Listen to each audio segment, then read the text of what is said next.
Respected students, अस्सलाम वालेकुम। Dear students, कैसे हो आप लोग? ठीक हो इंशाल्लाह। उम्मीद करते हैं आप सब खैरियत से होंगे। आज का जो हमारा टॉपिक है वो असल में हमने फर्स्ट ईयर फिजिक्स के चैप्टर नंबर 6 से ये टॉपिक उठाया है और टॉपिक बहुत ज़्यादा इंपॉर्टेंट है। टॉपिक हमारा बर्नौलीज इक्वेशन के बारे में है, ठीक है। और जिस तरह के आपको इल्म है कि फर्स्ट ईयर फिजिक्स में चैप्टर नंबर 6 आपका फ्लूइड डायनामिक्स के नाम से है। अब बर्नौलीज इक्वेशन साइंटिस्ट बर्नौली ने पेश की और असल में बर्नौलीज इक्वेशन ये फॉर आइडियल फ्लूइड के लिए, हमारे पास आइडियल फ्लूइड के लिए ये एक रिलेशन देती है। सबसे पहले तो आपको पता होना चाहिए कि चैप्टर नंबर 6 में आइडियल फ्लूइड की जो 3 कंडीशंस दी गई हैं वो आपको अच्छी तरह पता होना चाहिए। आइडियल फ्लूइड हमारे पास कोई भी ऐसा फ्लूइड जो नॉन विस्कस हो, इनकम्प्रेसिबल हो और स्टेडी स्टेट में फ्लो करे, ठीक है। आइडियल फ्लूइड के लिए फर्स्ट ऑफ ऑल आपको 3 कंडीशन याद रखना होंगी। ऐसा फ्लूइड जो नॉन विस्कस हो, नॉन विस्कस का मतलब उसकी विस्कोसिटी क्या हो और उसकी लेयर्स के दरमियान जो फ्रिक्शनल फोर्स है वो ऑलमोस्ट 0 के बराबर हो, ठीक है। हमारा आइडियल फ्लूइड इनकम्प्रेसिबल होना चाहिए। इनकम्प्रेसिबल का मतलब है डेंसिटी कांस्टेंट रहेगी, ठीक है। थर्ड कंडीशन ये है कि हमारा आइडियल फ्लूइड जिस पाइप में से फ्लो करेगा उसका फ्लो एक स्टेडी फ्लो होना चाहिए, उसके दरमियान में कोई डिस्टर्बेंस नहीं होना चाहिए। स्टेडी स्ट्रीमलाइन फ्लो होना चाहिए। ये हमारे पास आइडियल फ्लूइड की 3 कंडीशंस हो जाएंगी। अब हम बर्नौलीज इक्वेशन की डेफिनेशन की तरफ मूव करते हैं। बर्नौलीज इक्वेशन बेसिकली हमारे पास फ्लूइड डायनामिक्स की या फिर आप कह सकते हो कि फिजिक्स की वेरी बेसिक इक्वेशन है, फंडामेंटल इक्वेशन है, जो आइडियल फ्लूइड के लिए, किसी भी आइडियल मूविंग आइडियल फ्लूइड के लिए रिलेशन देती है प्रेशर, हाइट और उसकी स्पीड के दरमियान। इन तीनों चीजों के दरमियान रिलेशन देती है। तो इसकी डेफिनेशन ऐसे हो जाएगी, the sum of pressure, kinetic energy per unit volume, potential energy per unit volume for an ideal fluid always remains constant, ठीक है। अब हमने ये जो इक्वेशन है, ये जो रिलेशन है pressure, speed of the fluid, height of the fluid, इन 3 चीजों के दरमियान जो ये रिलेशन है इसको हमने कांस्टेंट प्रूफ करना है। इस इक्वेशन को हमने प्रूफ करना है बर्नौलीज इक्वेशन को इस्तेमाल करते हुए। तो फर्स्ट ऑफ ऑल आप स्टार्ट करेंगे ऐसे कि let's suppose we have an ideal fluid flowing through a pipe. एक आइडियल फ्लूइड इस पाइप से मूव कर रहा है, having very cross sectional area, very cross sectional area भी वेरी है और हाइट भी वेरी है, ठीक है। आइडियल फ्लूइड हमारे पास एक ऐसे पाइप से फ्लो करेगा जिसके अपर और लोअर एंड्स की हाइट भी डिफरेंट है। अपर एंड की हाइट ज्यादा है, लोअर एंड की हाइट भी कम है। अपर एंड का एरिया भी ज्यादा है और लोअर एंड का सरफेस एरिया भी, क्रॉस सेक्शनल एरिया भी कम है। इसकी रीजन ये है कि अब जब पानी डेफिनेटली हाइट से नीचे आता है तो प्रेशर डेफिनेटली उस चेंज होता है। प्रेशर हाइट से ऊपर से नीचे वाटर आए, फ्लूइड कोई भी फ्लूइड आए तो प्रेशर इंक्रीज होता है, नीचे से ऊपर जाना हो तो प्रेशर डेफिनेटली डिक्रीज हो जाता है। अब हम स्टार्ट इस तरह से करेंगे, आइडियल फ्लूइड फ्लो कर रहे हैं पाइप में से जिसका वेरी क्रॉस सेक्शनल एरिया है और वेरिंग ही उसकी हाइट है, यानी कि ये फर्स्ट एंड की हाइट थोड़ी ज्यादा है और लोअर एंड की जमीन से हाइट कम है। अपर एंड से जब फ्लूइड हमारा एंटर होगा देन उस वक्त उसकी स्पीड होगी v1, हम अज्यूम कर लेते हैं, ठीक है। अपर एंड पर हमें क्रॉस सेक्शनल एरिया ड्रा करना है जिसकी लेंथ डेल x1 होगी। अपर एंड की जमीन से हाइट h1 है, जितना फ्लूइड एंटर हुआ उसका मैस हमने लेट कर दिया डेल m1 है। अब ये w1 का एक्सप्रेशन हमने लिखा है, w1 असल में work, w1 for upper and के लिए work done by the fluid, ठीक है। फ्लूइड ने वर्क किया, अगले फ्लूइड को आगे की तरफ मूव कर दिया, देन उसने कुछ ना कुछ वर्क किया फ्लूइड को आगे फॉरवर्ड मूव करवाने के लिए, तो वर्क डन बाय फ्लूइड।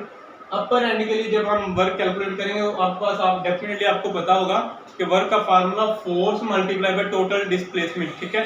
अब यहाँ पर W1 फॉर अपर एंड हमने निकालना है F1 dot del x1। F1 वो वाली फोर्स जो इस अपर एंड पर फ्लूइड पर अप्लाई हो रही, फ्लूइड अप्लाई कर रहा होगा ड्यू टू प्रेशर P1, ठीक है।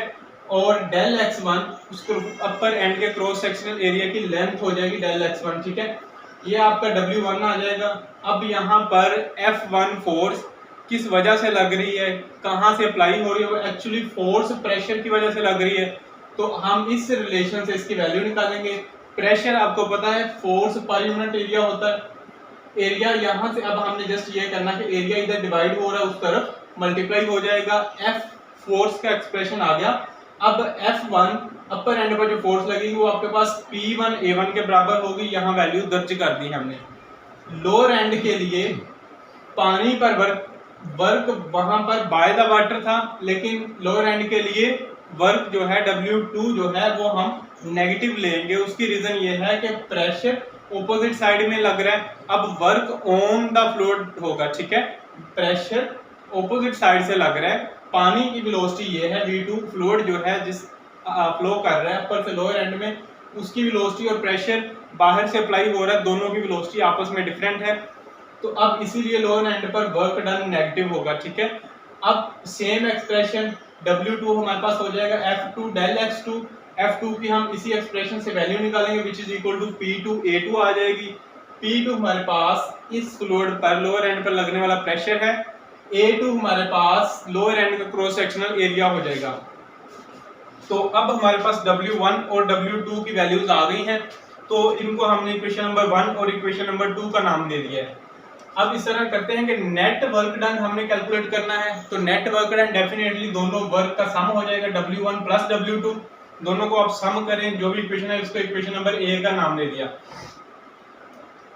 अब यहाँ पे इस तरह है कि बर्नौलीज इक्वेशन से एक सेकंड लास्ट जो टॉपिक है equation of continuity. Equation of continuity के एक्सप्रेशन को हमने यहाँ पर इस्तेमाल किया है।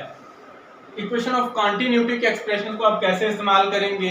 इक्वेशन ऑफ कंटिन्यूटी हमें कहती है कि A1 V1 which is equal to A2 V2 which is equal to flow rate, यानी कि volume flow per unit time. अब ये जो T है ये इधर डिवाइड हो रहा है, इन दोनों टर्म्स के साथ मल्टीप्लाई होगा, तो ये जो टर्म है A1 V1T A2 V2T, ये दोनों टर्म्स कैपिटल V के इक्वल आ जाएंगी। अब हम ये वाली वैल्यू दर्ज करेंगे इक्वेशन नंबर A में, तो आपके पास ये वाली वैल्यू भी किसके बराबर हो जाएगी? कैपिटल V के, और ये A2 V2 multiply by T, ये भी वैल्यू आपके पास कैपिटल V के बराबर होगी। और साथ आप इस तरह रीजन दोगे कि ये वैल्यूज हमने कहाँ से निकाली हैं, ये हमने इक्वेशन ऑफ कंटिन्यूटी के रिजल्ट से अखज की हैं, ठीक है। फाइनल इक्वेशन हमारे पास ये आ गई, वर्क डन आ गया। अब पानी जब ऊपर से नीचे आएगा तो डेफिनेटली उसकी काइनेटिक एनर्जी चेंज होगी, पोटेंशियल एनर्जी भी चेंज होगी। ये वर्क डन कुछ ना कुछ यूटिलाइज होगा इन changing the kinetic energy, in changing the potential energy. तो हम law of conservation of energy यहाँ पर अप्लाई करेंगे। और आपको अक्सर एमसीक्यूज भी आ जाता है कि इक्वेशन बर्नौलीज इक्वेशन में law of conservation of energy इस्तेमाल होता है या law of conservation of mass. तो याद रखना है आपने कि बर्नौलीज इक्वेशन में law of conservation of energy, तो according to the law of conservation of energy total work done हमारा हो जाएगा change in kinetic energy plus change in potential energy. अब आप ये वाला जो नेट वर्क हमने कैलकुलेट किया था वहां से आप वैल्यू उठाएंगे, यहाँ पर दर्ज कर दी। चेंज इन काइनेटिक एनर्जी आपको पता है कि final minus initial 1/2 mv2 square minus 1/2 mv1 square. अब चेंज इन पोटेंशियल एनर्जी में जो चेंज है उसकी वैल्यू दर्ज कर दो mgh2 माइनस mgh1, ठीक है। अब ये हमने वैल्यूज दर्ज कर दी हैं, इसको हमने इक्वेशन नंबर B का नाम दे दिया, ठीक है। अब हमने जस्ट सिंपली ये करना है कि क्वेश्चन हमारा ऑलमोस्ट सॉल्व हो चुका है। जस्ट आपको डेंसिटी की डेफिनेशन आनी चाहिए। डेंसिटी आपको पता है कि डेंसिटी हमारे पास होती है मास पर यूनिट वॉल्यूम। वॉल्यूम इधर डिवाइड हो रहा है, इस तरफ मल्टीप्लाई हो जाएगा, डेंसिटी इधर मल्टीप्लाई हो रहा है, उस तरफ डिवाइड हो जाएगा। तो यहाँ से हमारे पास कैपिटल V की वैल्यू आ जाएगी m डिवाइडेड बाय डेंसिटी, ठीक है। m डिवाइडेड बाय डेंसिटी वो आपका कैपिटल V के इक्वल आ जाएगा। अब इसी इक्वेशन को हमने थोड़ा सा रीअरेंज करना है। जस्ट हमने ये करना है कि डेंसिटी की डेफिनेशन से कैपिटल V की यानी कि वॉल्यूम की हमने वैल्यू पुट कर देनी है। अब हमने कैपिटल V की वैल्यू पुट कर दी, मास पर यूनिट डेंसिटी आ गई ना, उसको आपने रीअरेंज किया। डेंसिटी इधर डिवाइड हो रहा है, सभी से दोनों तरफ मल्टीप्लाई हो जाएगा। यहाँ पे मैंने एक स्टेप डायरेक्ट किया है और वो इस तरह है कि आप स्मॉल m दोनों तरफ से कॉमन ले लोगे। जब आप राइट साइड से भी m कॉमन लोगे तो लेफ्ट साइड पे भी m है, तो सारे आपस में m लेफ्ट साइड पे और मास राइट साइड पे दोनों आपस में कैंसिल आउट हो जाएंगे। फाइनल इक्वेशन आपके पास बच जाएगी तो उसको उसमें से राइट साइड पे जितनी नेगेटिव टर्म्स हैं वो सारी आप इधर ले आओगे, इधर वाली नेगेटिव टर्म्स आप उधर ले जाओ, तो आपके पास फाइनल एक्सप्रेशन आएगा P1 1/2 रो V1 का स्क्वायर प्लस रो G H1। अब यहाँ पर ये हमारे पास H1 है, क्योंकि हाइट जो हमारे पास है वो कांस्टेंट नहीं है, हाइट डिफरेंट है। अपर क्रॉस सेक्शन की H1 और लोअर की H2 है, ठीक है। अब जिस तरह के आपको नजर आ रहा है कि इक्वलिटी के लेफ्ट साइड पे और राइट साइड पे दोनों एक्सप्रेशन सेम आ रहे हैं, आपस में बराबर हैं, तो ये टोटल एक्सप्रेशन कांस्टेंट रहेगा। टोटल एक्सप्रेशन क्या आ गया हमारे पास, जर्नल एक्सप्रेशन क्या आ जाएगा, capital P plus 1/2 rho V square plus rho GH which is equal to constant. और ये हमारी बर्नौलीज इक्वेशन की डेफिनेशन भी यही है कि sum of pressure, kinetic energy per unit volume, potential energy per unit volume which is always remains constant for an ideal fluid, ठीक है। अब यहाँ पर क्वेश्चन हमारा प्रूफ हो चुका है, लेकिन आपको ये नहीं समझ आ रहा कि kinetic energy per unit volume कहाँ है और potential energy per unit volume कहाँ है। जस्ट आपने ये करना है कि डेंसिटी की वैल्यू जब आप m बाय रो पुट करोगे, डेंसिटी की value m by capital V put करोगे, तो यहाँ पर भी m बाय कैपिटल V लिखोगे, यहाँ पर भी m बाय कैपिटल V लिखोगे, तो ऊपर बन जाएगा काइनेटिक एनर्जी का रिलेशन, नीचे कैपिटल V आ जाएगा। Final expression capital P plus kinetic energy per unit volume plus potential energy per unit volume which always remains constant. तो कुछ इस तरह से फाइनल एक्सप्रेशन आपके पास बनेगा।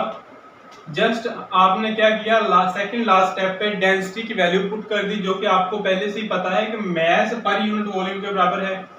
अब एग्जैक्ट डेफिनेशन हमारे पास आ गई है, sum of pressure plus kinetic energy per unit volume plus potential energy per unit volume. तो इन तीन टर्म्स का सम हमारे पास कांस्टेंट रहेगा फॉर एन आइडियल फ्लूइड।